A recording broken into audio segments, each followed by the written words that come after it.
They say focus is the new superpower, but in a world designed to steal your attention, every swipe, every ping, every notification, the battle for your mind is no longer fought with swords. It's fought with seconds. Think about it. Every time you open your phone, scroll your feed, or chase another distraction, you're making a choice. Not just about what to watch, but who to become. Winners understand this. They guard their attention like a vault. They know that focus, real focus, is the currency of creation. It's what separates those who dream from those who build. But focus isn't about working harder, it's about working deeper. It's not about controlling time, it's about controlling yourself. And here's the truth most people miss. You don't rise to the level of your goals, you fall to the level of your focus. This audiobook isn't just about productivity. It's about power, the power to say no to distractions, the power to stay calm in chaos, the power to choose what deserves your energy and what doesn't. So take a breath, silence the noise around you, and get ready to reclaim your attention, your energy, and your life. Because the world belongs to those who can focus long enough to finish what they start. Chapter 1. The Science of Attention. Focus is not a gift, it's a skill, and like any skill, it can be trained, strengthened, and sharpened, if you understand how the mind works. You've heard people say they have short attention spans. But that's not entirely true. The human brain isn't broken, it's just overwhelmed.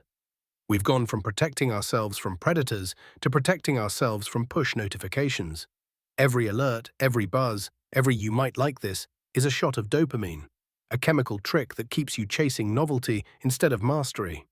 Your brain learns fast. The more you give it distraction, the more it craves it. It builds tolerance like a drug, and soon silence feels unbearable. Stillness feels wrong. That's not weakness, that's conditioning. But winners, they rewire the game. They train their minds to crave depth, not dopamine. They understand that the ability to focus deeply for long, uninterrupted stretches is a superpower in the 21st century. Let me tell you something, the most successful people in any field don't work longer hours than you. They simply spend more of those hours undistracted. Focus multiplies effort. It's like sunlight through a magnifying glass. Dispersed light warms, but concentrated light burns. When you learn to direct your attention, truly direct it, you stop wasting energy on the noise and start investing it in the signal. It's not about doing more, it's about doing less, but with total clarity. Most people wake up and let the world decide their priorities. Their phones, their inbox, the opinions of others. They react all day, wondering why they feel drained but accomplish nothing. You can't build anything meaningful while living in reaction mode. You must flip the script, from reactive to intentional. Start each morning by asking yourself one question: what's the single most important thing I can do today that will move me forward if I gave it my complete attention? That question is your compass. The answer is your task. Everything else is noise. And here's the paradox. When you focus on less, you actually achieve more. That's the secret. Focus is not about saying yes to what matters. It's about saying no to everything else. The discipline of focus is not built in a day. It's built in 1,000 small choices. Every time you choose stillness over scrolling, every time you choose depth over distraction, you're carving out the mindset of a winner. Your environment shapes your focus more than your willpower ever will. If you want to master attention, design your space for it. Keep your phone out of reach. Use ambient sound instead of music with lyrics.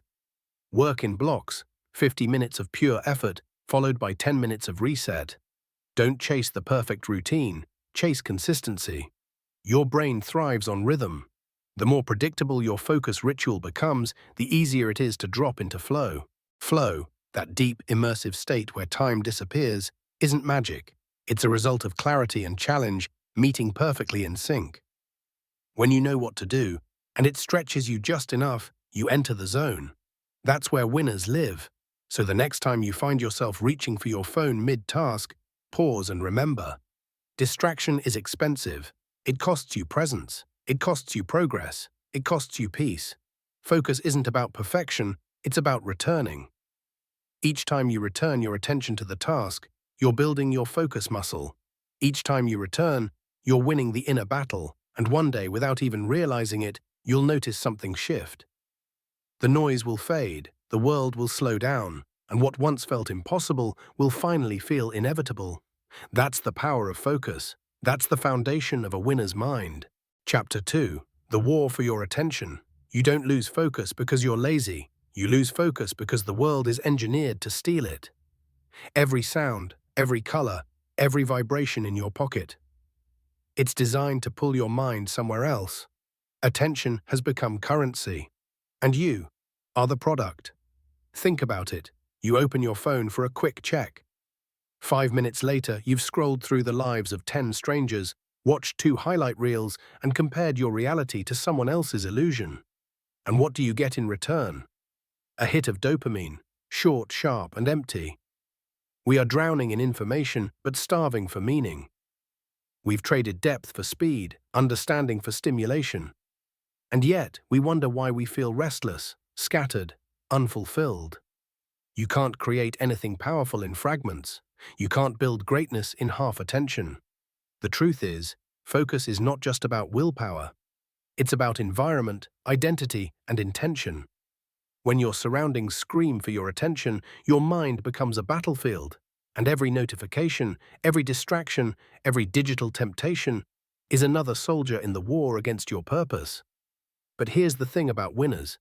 They fight differently. They don't play defense, they take control.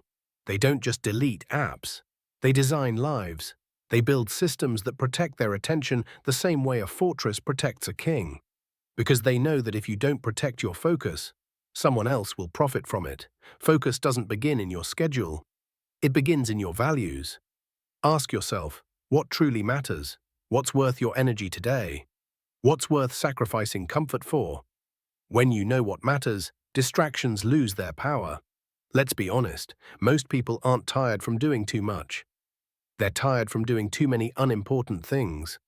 They fill their days with urgency but no meaning. They mistake movement for progress.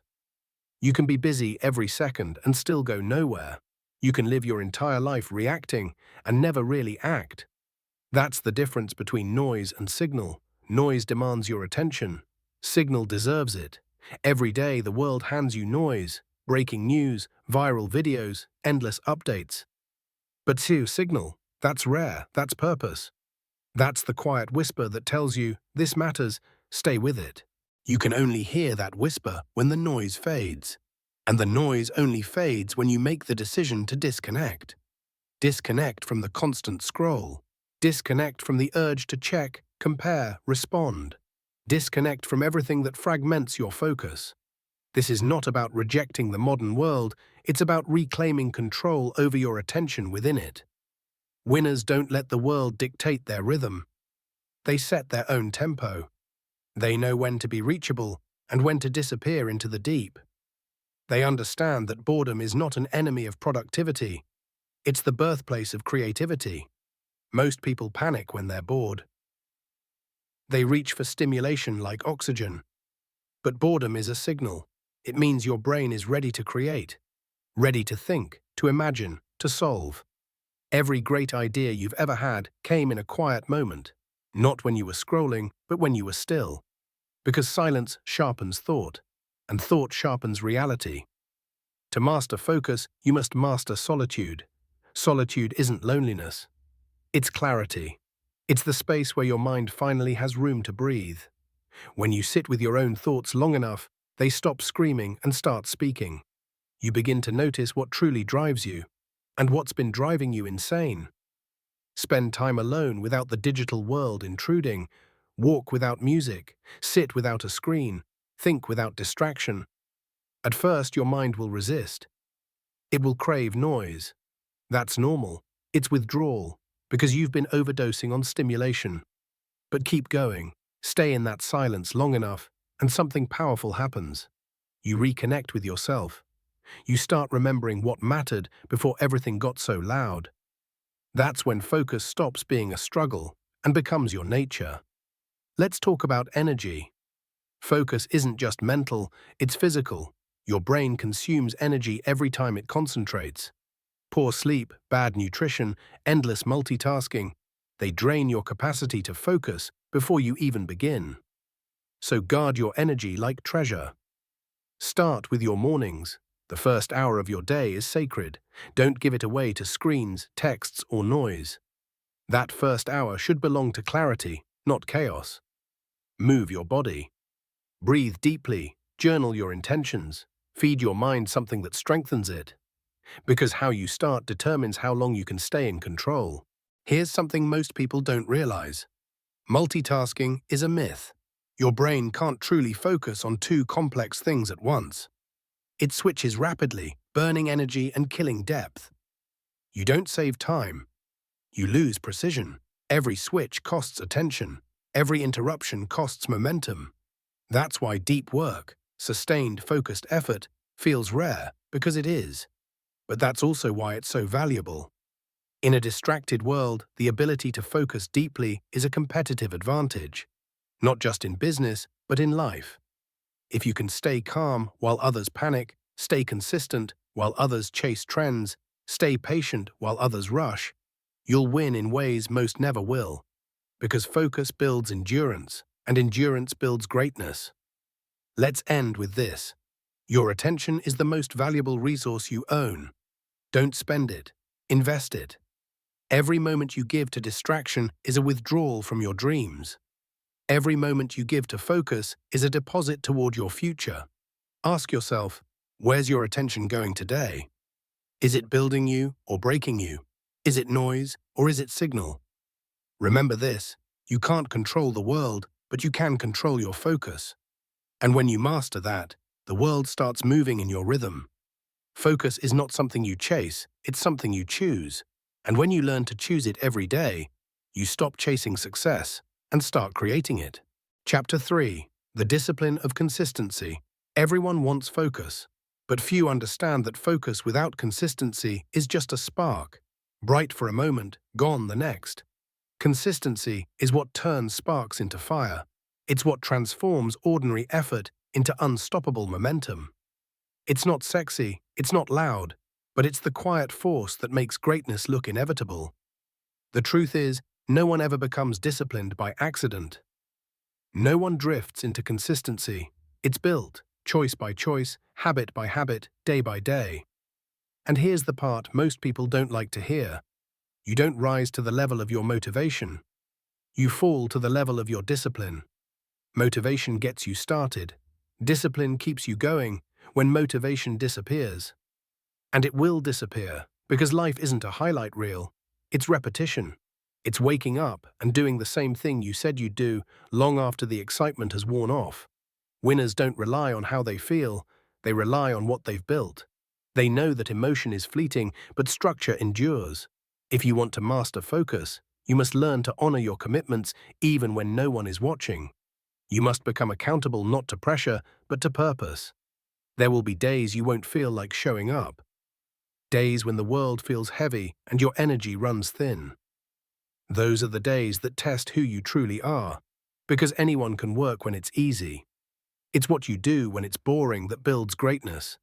That's why consistency isn't about intensity, it's about integrity. It's not about how fast you go, it's about whether you keep going when it stops being exciting. The gym, the journal, the plan, the study, these aren't rituals of perfection. They're declarations of identity. Every time you show up, you're casting a vote for the person you're becoming. Even on the days you fail, when you slip, procrastinate, or fall short, don't quit. Because showing up again after failure is also consistency. Perfection isn't the goal, persistence is. Think of success like a wave. Every day you stay consistent, you add energy to that wave. Invisible, silent, growing. And one day, without warning, that wave crests. That's when people call you lucky. They don't see the days you were invisible, building momentum in the dark. The world only sees results. It never sees repetition. But repetition, the daily grind, that's where the transformation happens. You want to change your life? Start with one habit, one anchor, one non-negotiable. Maybe it's waking up early. Maybe it's reading for 30 minutes. Maybe it's keeping your phone away for the first hour of the day. Whatever it is, treat it like sacred ground, because consistency compounds. Small wins multiply over time into massive change. If you've ever felt stuck, it's not because you're incapable, it's because you've been inconsistent. And inconsistency kills momentum faster than failure ever will. Failure gives feedback. Inconsistency gives nothing. The key is rhythm, not perfection. You can miss a beat, but never drop the song, because the rhythm is what keeps your momentum alive. Discipline isn't punishment, it's protection. It protects you from regret, from chaos, from the weakness that whispers, "Just this once." It shields you from the storm of distractions, keeping your energy directed where it belongs. Most people think discipline restricts them, but discipline is freedom. Freedom from indecision, freedom from procrastination, freedom from the anxiety that comes with drifting. When you live without structure, every choice becomes a negotiation. You spend energy debating instead of doing. But when your discipline is strong, your path is clear. You no longer waste energy wondering, you act. And that's how focus is preserved. Not through motivation, but through momentum. You train yourself to move whether you feel like it or not. You build internal momentum that doesn't rely on external validation. The world won't always cheer you on. Sometimes it'll be silent. Sometimes it'll be cruel, but consistency doesn't need applause. It just needs commitment. There's another truth you must face. Consistency doesn't mean doing the same thing forever. It means evolving without abandoning the process. Winners refine, but they don't replace. They improve their systems, but never their principles. Your focus will evolve as your goals evolve, but the discipline that supports it must remain constant. If you ever feel lost, return to the basics, your rituals, your structure, your why. The basics never fail.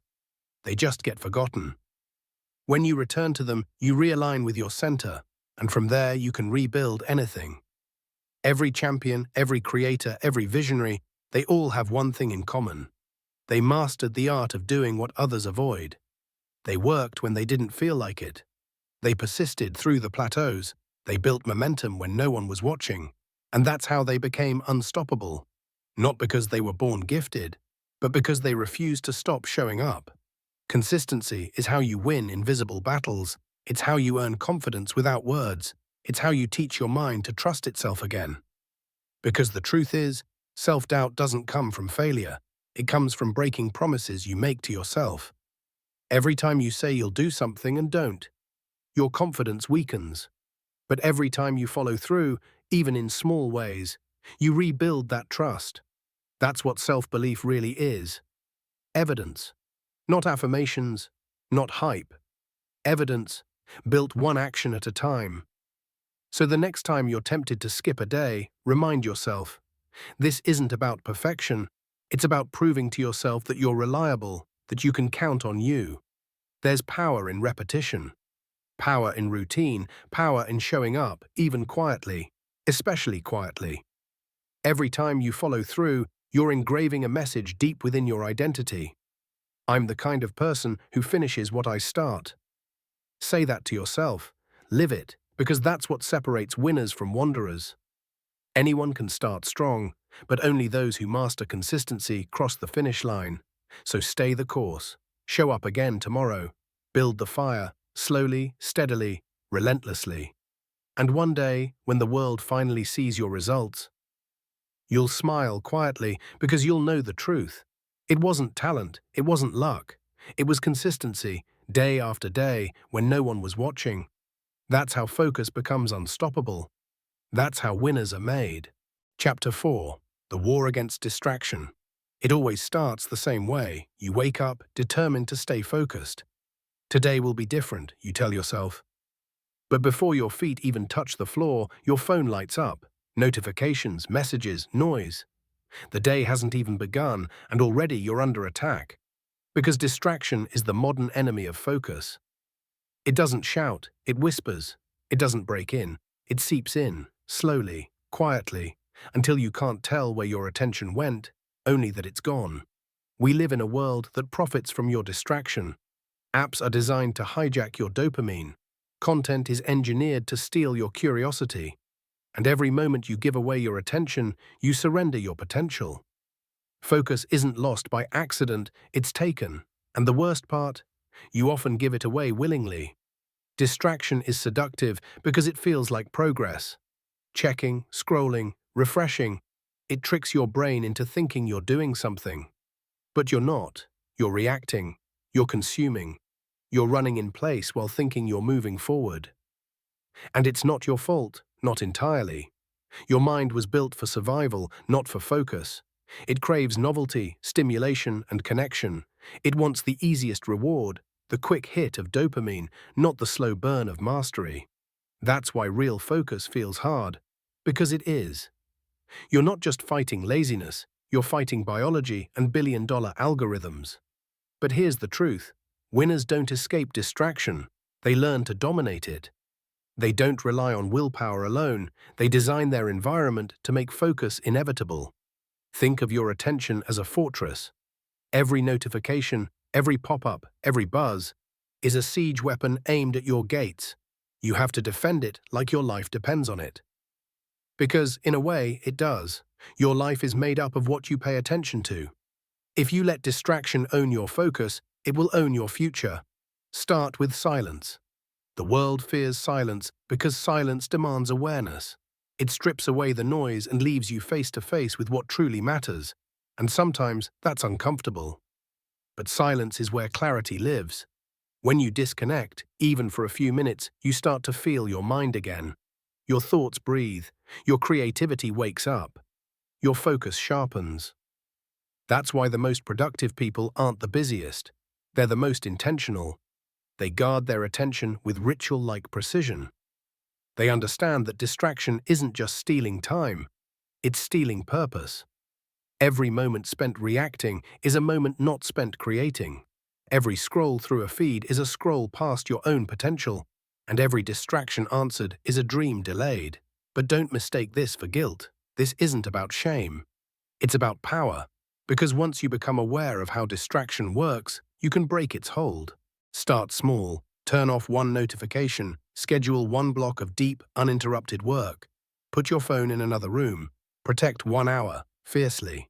That's how you begin to reclaim your mind, not through sudden perfection, but through small acts of control.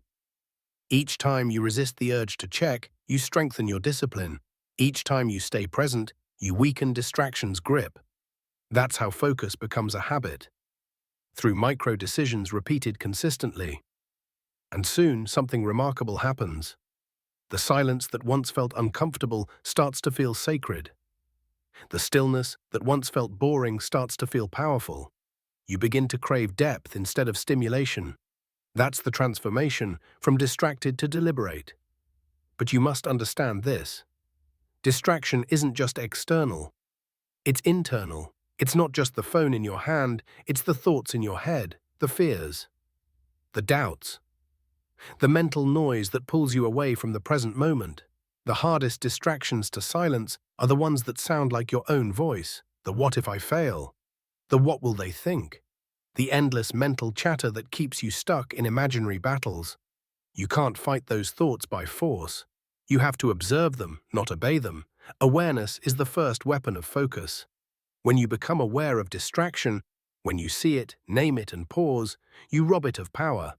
And in that pause, you regain control. The pause is where power lives. That's how winners operate. They don't chase every thought that crosses their mind. They choose what deserves their energy. They filter their focus like gold. Imagine this: a surgeon mid-operation, a pilot mid-flight, a composer mid-performance. In those moments, distraction doesn't exist. Not because the world stopped, but because they've mastered presence. That's what deep focus feels like, total immersion. The kind of silence where even time forgets to move. You've felt it before, those rare moments when you were completely there. Everything else faded. It felt effortless. That's flow. And it's available to you. Flow is not luck. It's the byproduct of deep attention. And deep attention requires one thing: commitment. You must decide again and again to stay with the task, to resist the urge to escape into distraction, to keep your mind anchored in the moment. That's not easy, but it's what separates mediocre effort from mastery. The truth is, you can't eliminate distraction forever. It will always be there, tempting, glowing, waiting. but you can learn to see it for what it is, an invitation to choose. Every distraction is an opportunity to either drift or direct, to react or to rise, to surrender your focus or strengthen it. Every time you choose focus, you're building a life by design, not by default. And maybe that's the real secret. The battle for focus isn't about removing everything that distracts you. It's about becoming the kind of person who cannot be easily distracted. Someone whose mission is louder than the noise, whose goals outshine the temptations, whose attention is a weapon, not a weakness. So ask yourself, what are you giving your attention to? Does it feed you or drain you? Does it move you closer to your vision or keep you comfortably lost? Because every moment you give your attention to something unworthy, you starve your dreams. And focus, true, deep focus, is not just about productivity, it's about identity. You can't become who you're meant to be if your attention is scattered everywhere else. So reclaim it, defend it, sharpen it, because in a distracted world, focus isn't just power, it's rebellion. The quiet kind, the disciplined kind, the kind that builds empires in silence. And when the noise fades, when everyone else has given up or gotten lost in the scroll, you'll still be there, calm, sharp, focused. Building what others only talk about, becoming what others only dream of. That's how you win the war against distraction, not by fighting harder, but by caring deeper. Because when your purpose burns bright enough, no noise can pull you away. Chapter 5. The Discipline of Momentum. Momentum. It's that invisible force that makes the impossible look effortless. It's the reason some people seem unstoppable. Not because they're smarter or luckier, but because they've learned to move when others hesitate. Momentum is the quiet twin of focus. One builds direction, the other builds speed. And together, they turn potential into progress. But here's the truth. Momentum doesn't just happen. It's created, one small, deliberate choice at a time. It's born in the moments when it would have been easier to stop, and you didn't. That's where power lives, not in the grand victories, but in the ordinary, disciplined consistency that nobody sees. Most people wait for motivation, they wait for the spark, the inspiration, the right time. But winners? They don't wait for the mood, they create it through movement. Because the secret is this: motion creates emotion. You don't need to feel ready to begin. You begin, and the readiness follows. The hardest part of any journey is not the middle or the end. It's the start. That first push against resistance, that first swing of the pendulum, that's where 90% of people give up. And it's not because they can't. It's because they expect momentum to come before action, when in truth, it's born from it. Start messy, start unprepared, start tired. But start. Because once you're in motion, something shifts. Your body, your mind, your energy, they align. The fog clears. The hesitation fades. You begin to see progress, and progress is addictive. The problem is, most people chase intensity instead of consistency. They sprint, then crash. They go all in, then burn out. They mistake effort for endurance. But the people who build unstoppable momentum, they don't overexert, they persist. They move forward even when it's just an inch at a time. They understand that small progress compounds, that daily habits, however small, build empires when repeated long enough. Think about water carving stone, not because it's powerful, but because it's persistent. Day after day, drop after drop. That's how momentum works. Slow, silent, unstoppable. There's something poetic about discipline. It doesn't demand attention, it doesn't shout or show off. It's quiet, deliberate, almost invisible. While others chase excitement, the disciplined ones are building momentum behind the scenes. And then, one day, it looks like they suddenly succeeded. But it wasn't sudden. It was the result of showing up when it was least convenient. Momentum rewards consistency, not perfection. It forgives mistakes as long as you keep moving. You don't have to win every day. You just can't quit on yourself. That's the real rule of momentum. Don't stop. Rest if you must. Pause if you need to, but don't break the chain. Because every time you stop completely, you don't just lose time, you lose friction. And rebuilding that takes more energy than you realize. There's a rhythm to high performance, a pulse. Those who master it understand the balance between pressure and recovery. Too much pressure, and you burn out. Too little, and you fade into comfort. Momentum lives in the tension between both. In the place where challenge meets discipline, where you're stretched but not snapped. That's why routines matter, not because they're rigid, but because they reduce friction. They automate progress. Every decision you automate gives your brain freedom to focus on what truly matters. That's how athletes stay sharp. That's how creators stay prolific. That's how winners keep winning, by turning action into instinct. Momentum thrives on systems, not emotion. If you rely on how you feel, you'll stop the moment it gets hard. But if you build a system that works even when you don't want to, you become unstoppable. Here's a truth that stings. Your goals don't care how you feel today. The world doesn't stop because you're unmotivated.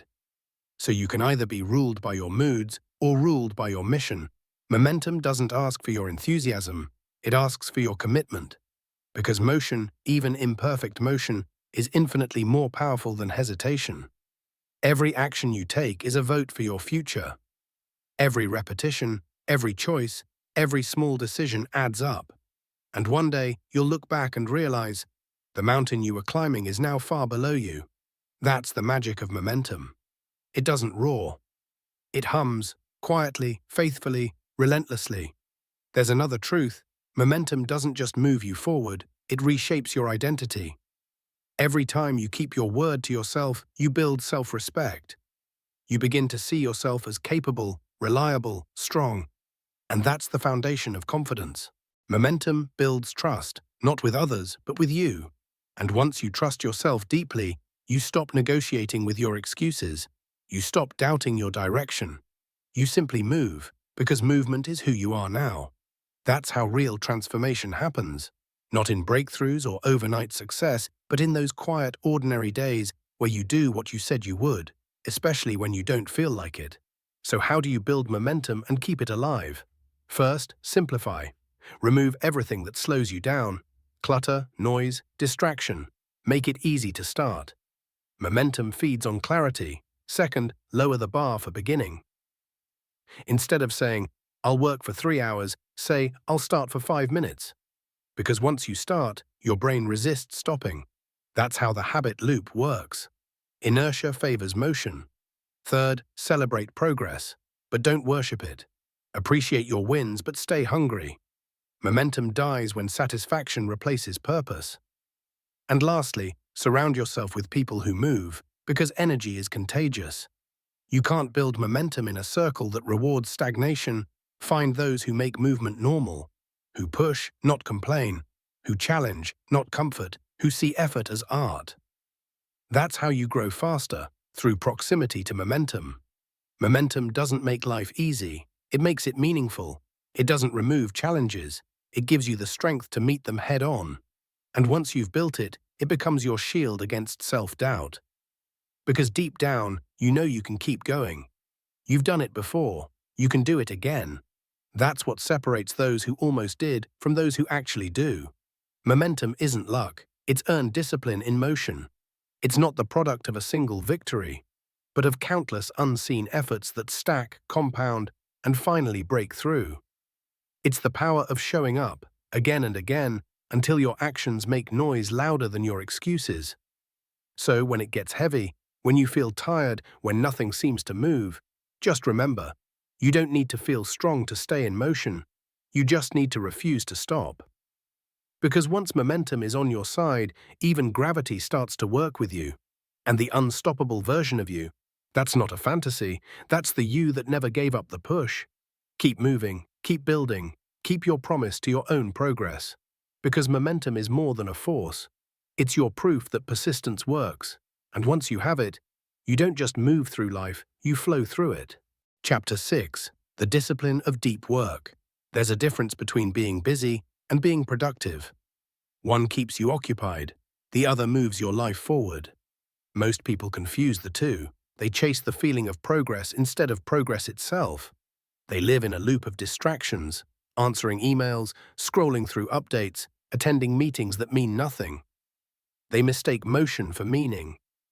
But true productivity, the kind that builds empires, reputations, and inner peace, that's born from something deeper, something rarer. It's called deep work.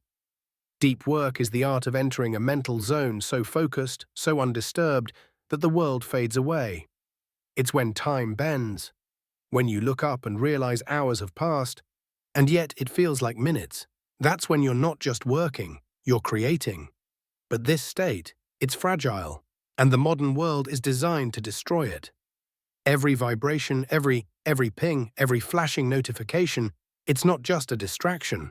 It's a thief, stealing your attention 1 second at a time, because attention is currency, and if you don't control how it's spent, someone else will. Winners treat their focus like sacred ground. They don't give it away easily. They defend it, because they know it's their greatest weapon. Discipline isn't just about doing hard things, it's about doing one thing, long enough to master it. Deep work requires silence, not just around you, but within you. That's where the real battle lies. Not with your phone, not with social media, but with your own restless mind. Your mind will fight you. It will whisper, check your messages. It will remind you of everything you haven't done. It will crave stimulation, chaos, noise, because silence exposes truth. And truth can be uncomfortable. But in that silence, that stillness, something shifts. Your thoughts begin to organize themselves. Your ideas start connecting, and what once felt impossible begins to flow. That's the hidden power of deep work. It rewires your mind to see clearly. Here's the thing about the modern world. It celebrates multitasking. It glorifies hustle. It sells you the illusion that doing more equals achieving more. But the human brain doesn't work that way. You can only give your full focus to one thing at a time. Every switch, every jump from task to task, costs energy. It's like cutting your attention into tiny fragments and expecting brilliance from the pieces. Deep work, on the other hand, multiplies your energy. It turns 1 hour into 3. It creates quality that shallow effort never can. That's why the most successful people in every field, from artists to CEOs, have learned to disappear, to retreat into solitude, to protect hours where they can think, build, and create without interruption. They don't do this because it's easy. They do it because it's necessary. If you want extraordinary results, you have to do what ordinary people refuse to: disconnect. Imagine this. 2 people, same goal, same intelligence, same resources. One works distracted, jumping between emails, notifications, and fleeting thoughts. The other dedicates 2 hours of uninterrupted deep work. Who wins? It's not even close. Focus amplifies effort. It's not about working harder, it's about working deeper. But deep work doesn't happen by accident. It must be designed, planned, protected. You have to set boundaries with yourself, create a ritual that signals to your brain, it's time to go deep. That could mean turning off your phone, closing your door, or simply sitting in silence until your thoughts stop fighting you. It might take minutes. It might take an hour. But once you cross that threshold, you'll feel it. The noise fades. The mind steadies, and you enter the zone where genius lives. Here's the paradox. Deep work feels difficult at first, but it's deeply rewarding in the end. Shallow work feels easy at first, but empty in the end. That's why so many people are exhausted without producing anything meaningful. They're busy but not fulfilled, because the satisfaction of checking boxes can never compare to the fulfillment of creating something real. Deep work gives you that fulfillment. It reminds you that you're capable of more than you think. Every time you resist distraction, you strengthen your mental endurance. Every time you focus through boredom, you train your mind for excellence. And over time, you build a kind of confidence that can't be faked. The quiet confidence of someone who knows they can rely on themselves to follow through. That's power. But here's a secret most people miss.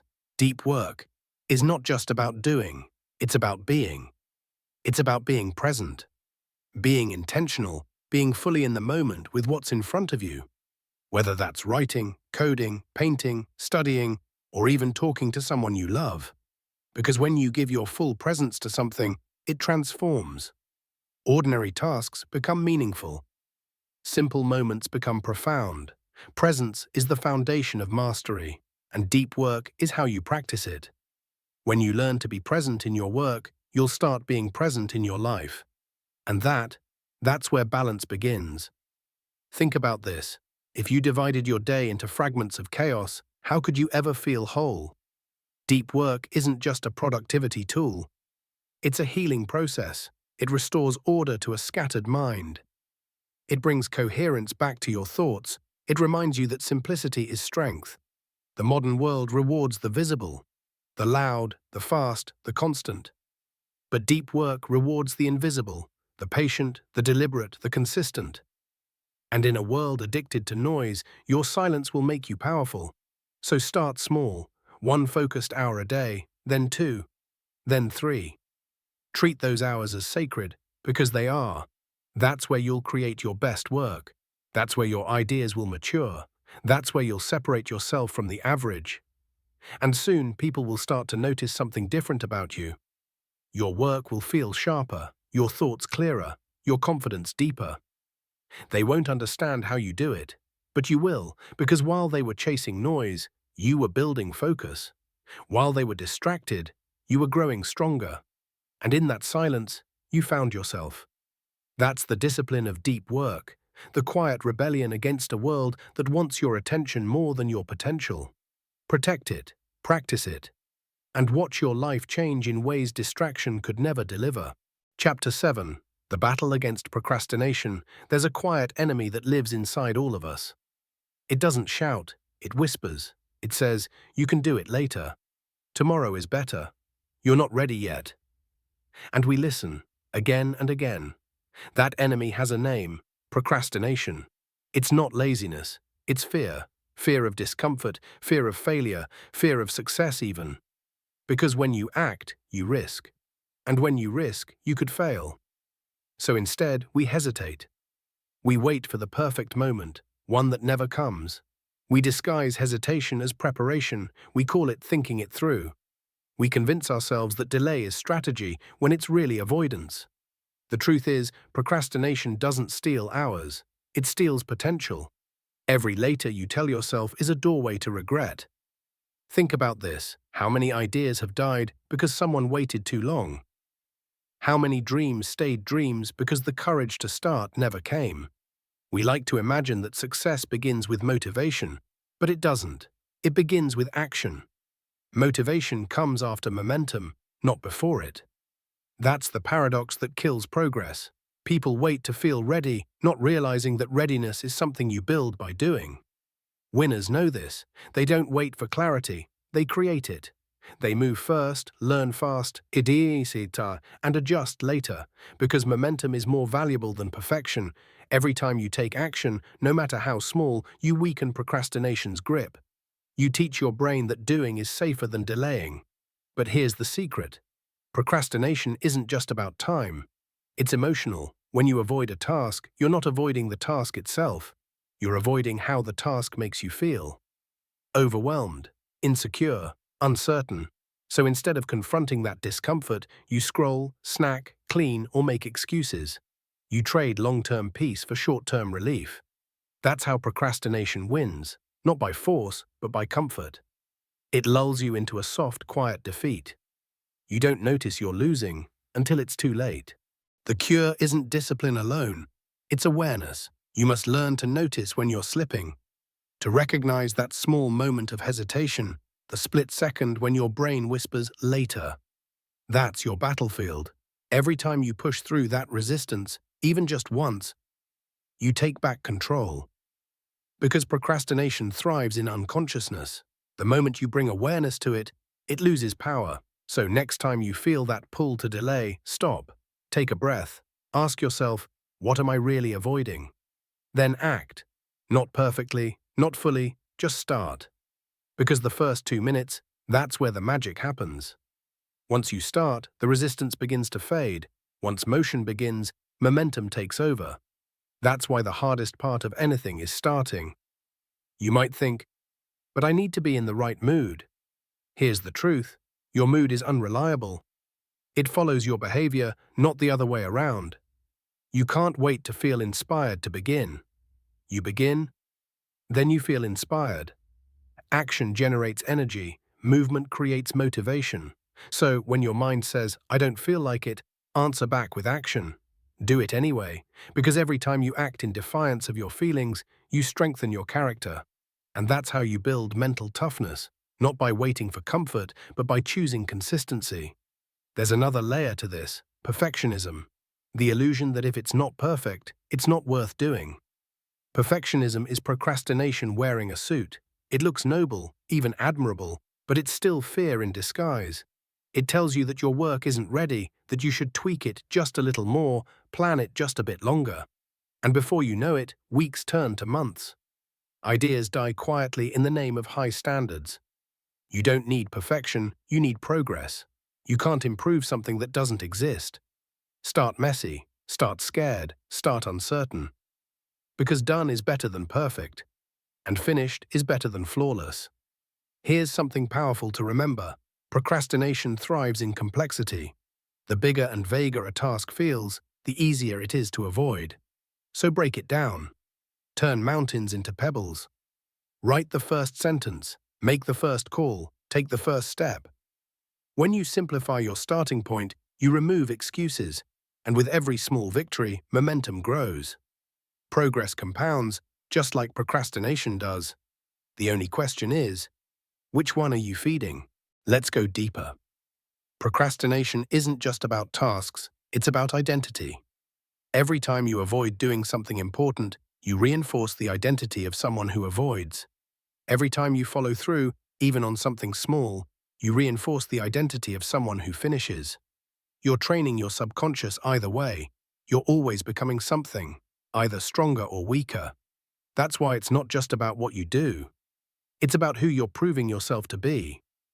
So when you choose action over avoidance, you're not just finishing a task, you're rebuilding your trust in yourself. And that's priceless. Imagine waking up every morning knowing that when you say you'll do something, you will. No negotiation, no delay, just quiet certainty. That's what separates confident people from anxious ones. Confidence isn't loud, it's consistent. It comes from a history of keeping promises to yourself. Every time you beat procrastination, you build that confidence. You remind your brain, "I can count on me." Here's a mindset shift that will change everything. Don't focus on what you have to do. Focus on who you want to become. When your actions are driven by identity rather than obligation, procrastination loses its fuel. You stop asking, "Do I feel like doing this?" and start saying, "This is who I am." That's power, that's freedom, that's focus. But remember, the battle never fully ends. Procrastination doesn't disappear, it evolves. It comes back in new forms: hesitation, distraction, overthinking. You'll face it again and again, but each time you'll be stronger. Each time you'll recognize its voice a little sooner. Each time you'll move a little faster. And one day you'll look back and realize procrastination didn't vanish. You just stopped believing its lies. So the next time your mind whispers later, smile. You'll know what's happening, you'll feel that resistance rise, and you'll move anyway. Because winners act, not when it's easy, not when it's convenient, but when it's necessary. That's the difference between dreamers and doers, between those who wait for someday and those who create today. The truth is, procrastination doesn't fear time, it fears momentum. So start now, start small, but start. Because someday isn't a day on the calendar, it's an excuse. And the moment you stop waiting for it is the moment your real life begins. Chapter 8. The strength of stillness. There's a kind of power that doesn't shout. It doesn't sprint. It doesn't fight to be seen. It's quiet, patient, unshakable. It's the power of stillness, the calm strength that remains when the noise of the world tries to pull you apart. We live in an age of constant motion. Every second something demands your attention. Notifications, opinions, expectations. You're trained to react, to scroll, to respond instantly. But here's the truth. What separates winners from wanderers isn't speed, it's control. The ability to stay centered when everything around you moves too fast. The ability to pause, breathe, and choose deliberate action instead of emotional reaction. That's stillness. And it's not weakness, it's a weapon. When you learn to be still, you stop giving your energy away. You stop letting the chaos of others become the soundtrack of your life. You start living by design, not by distraction. Think about how most people move through their days, like leaves in the wind, blown by whatever feels urgent. They wake up reacting, checking messages before they've even checked in with themselves. They chase noise and mistake it for purpose. But focus, real focus, begins in stillness. Because clarity can't exist in chaos. The mind that's always reacting never creates, it just survives. If you want to produce greatness, you must learn to slow down inside, even when the world speeds up outside. It starts with presence, the simple, radical act of being here, fully, not half in the past, replaying what went wrong, not half in the future, worrying about what might. Just here, in this breath, this moment. Stillness isn't about doing nothing, it's about doing one thing, with everything you have. That's where excellence begins, in the details of now. When you eat, just eat. When you work, just work. When you rest, just rest. That's not simplicity. That's mastery. Because multitasking isn't power, it's dilution. The mind divided is the mind defeated. But there's another reason stillness is hard. It forces you to face yourself. When the noise stops, the truth speaks. And often, what it says isn't easy to hear. You'll meet the fears you've buried under busyness, the doubts you've disguised as ambition, the insecurities you've drowned in distraction. Stillness strips away illusions. It shows you who you really are. And that's why most people avoid it. Because silence can be uncomfortable. But discomfort is where transformation begins. The person who can sit quietly with their own thoughts is a threat. Because they've met their demons and made peace with them. They don't need constant noise to feel alive. They don't chase validation to feel worthy. They don't seek chaos to feel relevant. They simply are. And in that quiet self-possession lies a power that can't be shaken. Imagine this. You're in the middle of a storm. Deadlines, pressure, expectations. Everyone's running, panicking, shouting for direction. But you stay calm. You breathe slowly. You don't rush. You think clearly. That's stillness in action. Because calm isn't the absence of storms, it's the ability to navigate through them with control. When everyone else loses their head, your stillness becomes leadership. People sense it, they trust it. Because in a world addicted to urgency, composure is rare. And rare things command respect. Here's the paradox. Stillness doesn't slow your progress, it amplifies it. When you're still, you stop wasting motion on the unimportant. You stop chasing distractions disguised as opportunities. You begin to see patterns. You notice what truly matters. You make fewer decisions but better ones. And suddenly, you move through life with precision instead of panic. Because clarity saves more time than speed ever could. Now let's talk about the inner noise, the storm that lives inside your mind. The endless chatter of doubt. The voice that says, you're not doing enough. The constant comparison to people who seem ahead. It's exhausting, but stillness is how you quiet that storm. You don't fight the noise, you observe it. You watch thoughts come and go, like clouds across the sky. You stop identifying with every emotion that passes through. Anger comes, you notice it. Fear rises, you see it. Discomfort visits, you breathe through it. And slowly you realize, you're not your thoughts. You're the awareness behind them. That's freedom. Because when you stop reacting to every impulse, you take back your power. You start choosing your emotions instead of being controlled by them. That's the foundation of emotional intelligence and the secret behind lasting productivity. Stillness isn't only for meditation or quiet rooms, it's a mindset, one you carry into meetings, relationships, and moments of chaos. It's the inner pause before you respond to criticism, the deep breath before you make a tough decision, the calm voice inside you that says, don't rush, choose with clarity. That's what makes high performers different. They operate from peace, not panic. They respond, not react. Stillness gives you that pause, that single powerful second between stimulus and response, where wisdom lives. But how do you build it? How do you cultivate stillness when your mind feels like a storm? Start small, moments, not marathons. When you wake up, don't reach for your phone. Just breathe. Notice the silence before the day begins. When you feel overwhelmed, stop for 10 seconds. Close your eyes. Find your center. Then continue. When someone speaks, listen fully. Don't plan your response. Just listen. That's practice. That's stillness. And over time, it becomes your default state. Stillness doesn't mean passivity. It means power with patience. It means knowing when to move and when to wait, when to speak and when silence says more. Most people rush through life reacting to everything, thinking they're chasing success when they're actually running from themselves. But stillness teaches you this. You don't need to chase, you need to align. When your actions align with your values, your mind aligns with your purpose. And from that alignment comes unstoppable focus. You no longer waste energy fighting distractions because they no longer tempt you. You've tasted peace, and now chaos feels cheap. The most dangerous version of you is not the loudest. It's the one who moves with calm precision, the one who can pause before responding, the one who listens longer than they speak. Because in that calm, there's confidence. In that silence, there's strategy.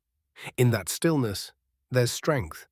And when you carry that energy into your work, your relationships, your life, you stop chasing validation. You start embodying power. Stillness isn't the absence of motion, it's mastery over it. It's knowing that you don't have to prove your worth through constant activity. You already are enough. You already have enough. And from that truth, every action you take carries weight. So the next time you find yourself lost in noise, pause. Close your eyes. Breathe deeply. Ask yourself what truly matters right now. Because when the mind is still, the path becomes clear, and clarity, not chaos, is what creates greatness. Stillness doesn't slow you down. It makes you unstoppable. Chapter 9. The Unshakable Mind. There comes a point in every journey where pressure isn't just something you feel, it becomes the air you breathe. Deadlines close in. Dreams begin to weigh heavy, and the world starts testing everything you claim to believe. That's when most people fold, not because they lack talent, but because they never trained their mind to stay steady when the ground trembles. The unshakable mind isn't born. It's built, brick by brick, through resistance, repetition, and relentless self-awareness. This is where winners are forged, not in moments of praise, but in moments of pressure. Not when things go right, but when everything seems to go wrong, and you keep showing up anyway. See, resilience isn't about never falling. It's about refusing to stay down. It's about whispering, "Not yet," when everything in you screams, "I'm done."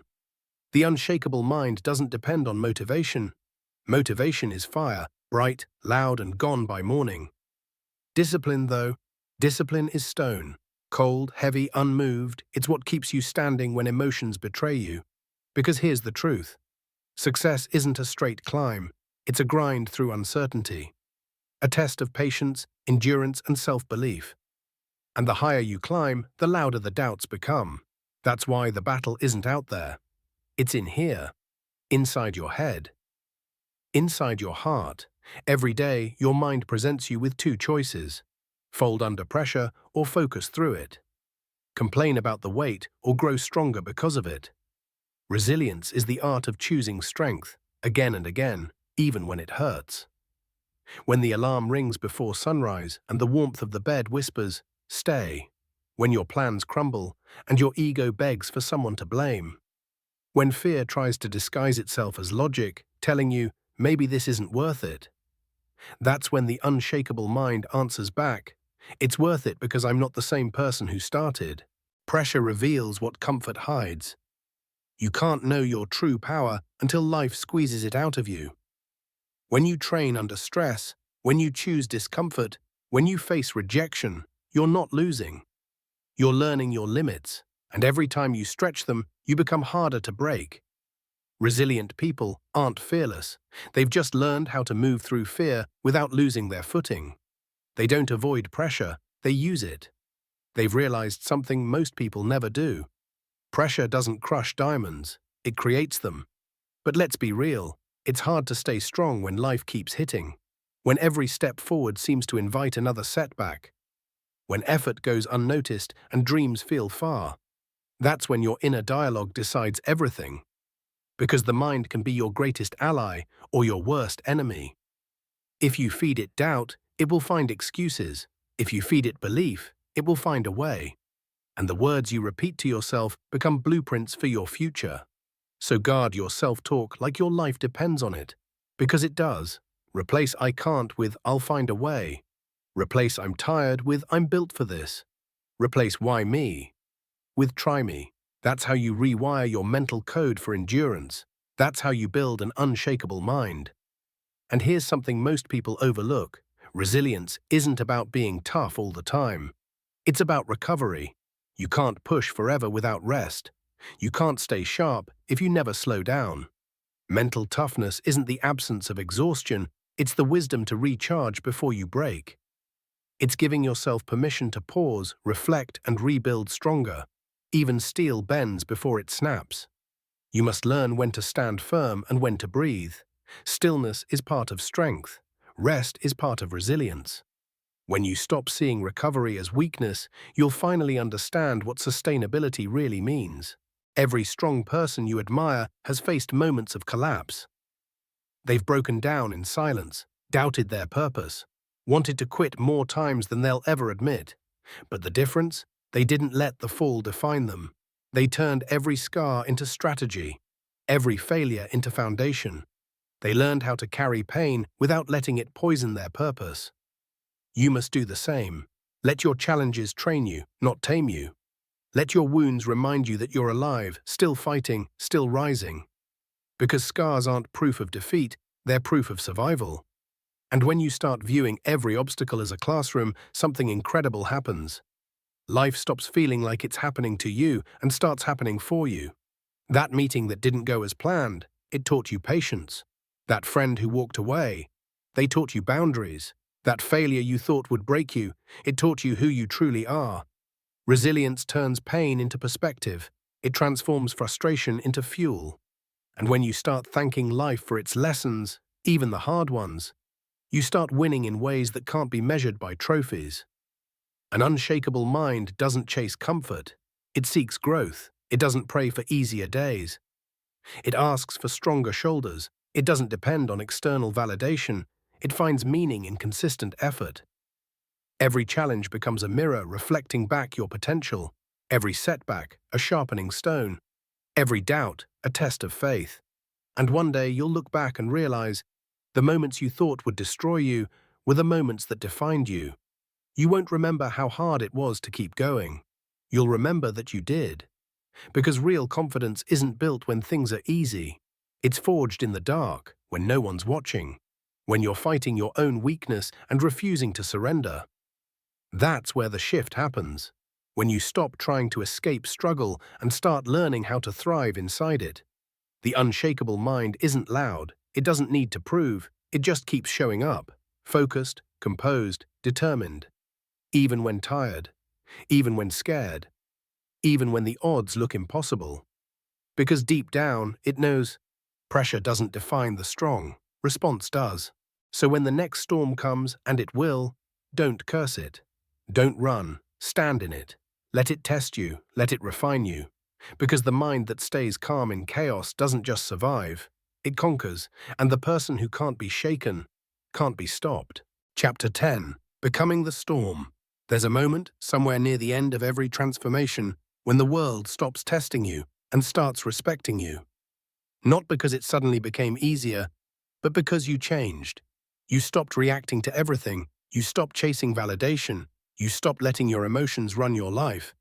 You became still. You became grounded. You became dangerous. Not dangerous in the sense of harm, but dangerous in the sense of power. The kind of quiet, focused power that can't be manipulated, distracted, or broken. That's the power of mastery. That's what it means to become the storm. You see, for most of your life, you've been taught to avoid storms, to seek calm, safety, peace. But no one ever told you that peace isn't found in avoiding chaos. It's found in owning it. The difference between those who survive life and those who dominate it is that the survivors fear the storm, and the masters become it. They don't wait for perfect conditions. They don't wait for motivation or for things to settle down. They move through resistance, calm, deliberate, relentless. Because once you master yourself, the external world loses its grip on you. You don't break under pressure, you create under pressure. You don't need approval, you command respect through presence. You don't chase opportunity, you attract it through clarity. This level of self-control isn't about rigidity. It's about fluidity. You've learned how to bend without breaking, how to pause without quitting, how to feel without drowning. And that balance, that blend of softness and steel, is what makes you unstoppable. The journey to becoming the storm is not about erasing your emotions, it's about owning them. Anger becomes passion, fear becomes alertness, doubt becomes data. You no longer react, you respond. You've learned that silence can be louder than shouting, that restraint can be more powerful than retaliation, and that confidence doesn't always announce itself. Sometimes it simply walks in and changes the room. Look back for a moment. Remember how it began. You were distracted, scattered, chasing productivity hacks and quick fixes. You mistook movement for progress. You thought doing more meant achieving more, but through every chapter, you've been stripping away the noise, learning that focus isn't about intensity, it's about direction. That control isn't about dominance, it's about discipline. That growth isn't about speed, it's about sustainability. And now as you stand here, sharper, calmer, and more certain, you realize that every distraction, every setback, every delay was part of your training. Because the storm you feared was never outside you. It was inside. The chaos was never the enemy. It was the mirror. It showed you where your weaknesses lived, where your fears hid, and what you were truly capable of facing. Every time you resisted distraction, you built strength. Every time you showed up tired, you built character. Every time you said no to easy, you built identity. Now your habits serve you, your mind obeys you, and your emotions follow your lead. That's the highest form of control, not over the world, but over yourself. Let's make something clear. Confidence, focus, discipline. They're not final destinations. They're daily choices. Every morning you wake up, you're faced with a decision. Will I let the world set my tone, or will I set it myself? Winners choose intention over impulse. They don't wait to feel ready. They act, and readiness follows. They don't wait for motivation. They move, and motivation catches up. Because they understand that power doesn't come from what they do occasionally, it comes from what they repeat relentlessly. The small, consistent actions that no one sees, those are the bricks that build empires, the quiet discipline, the unseen effort, the internal victories. That's what makes the difference between being good and being legendary. So how do you keep this going? How do you stay dangerous when the world tries to dull you down? You stay aware. You watch your energy, where it goes, who drains it, and what restores it. You guard your time like it's treasure, because it is. You feed your mind with clarity, your body with motion, and your soul with purpose. And you never let success make you soft, because the moment you stop sharpening your edge, you start slipping. Winners stay dangerous because they stay hungry. Not desperate, but curious. Not restless, but intentional. They keep learning, they keep adapting, they keep moving. The storm never stops, it just changes form. There's something magnetic about people who carry this kind of power. You feel it when they walk in. It's not arrogance, it's alignment. It's the energy of someone who's not at war with themselves anymore. That's what you've been building. Not just focus or productivity, but presence. The ability to exist fully in every moment, undistracted, unwavering. Because when you're truly focused, you're not chasing, you're creating. You're not comparing, you're becoming. And the world feels it. Your work starts to carry weight, your words start to land deeper, your presence starts to command respect. Not through noise, but through consistency. You've become the kind of person others look at and wonder, how do they stay so calm, so composed, so in control? But you'll know the truth.